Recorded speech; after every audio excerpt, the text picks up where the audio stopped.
মানুষ ভূঁইয়া সম্পর্কে সিদ্ধান্ত নিতে এবার রাহুল গান্ধীর দ্বারস্থ হচ্ছেন অধীর চৌধুরী। রবিবারই তিনি দিল্লি পৌঁছচ্ছেন, দেখা করবেন রাহুল গান্ধীর সঙ্গে। তার ইঙ্গিত, মানুষ ভূঁইয়া সম্পর্কে সহসভাপতি যে পদক্ষেপ নিতে বলবেন সেই মতোই এগোবে প্রদেশ কংগ্রেস। রাহুল গান্ধীর সঙ্গে সোনিয়া গান্ধীর সঙ্গে দেখা তো করবে, মানুষবাবুর কথা ওঠে, নিশ্চয়ই তারও জবাব দেবো। যা করার ওদের সাথে কথা বলে। হ্যাঁ, অবশ্যই। মানুষ ভূঁইয়া বিদ্রোহ করার পর দলীয় বিধায়করা লিখিতভাবে তার কাছে আর্জি জানিয়েছিলেন পিএসসি চেয়ারম্যান পদ ছাড়ার জন্য। আর্জি খারিজ করে দিয়েছেন মানুষ।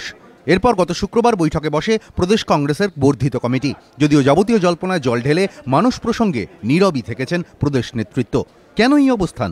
দিল্লির নেতৃত্ব আমাদের কথাটাকে বা আমাদের ভাবনাটাকে মর্যাদা দিয়ে তারা বলেছিল ঠিক আছে, কোনো অসুবিধা নেই, দেওয়া যেতে পারে।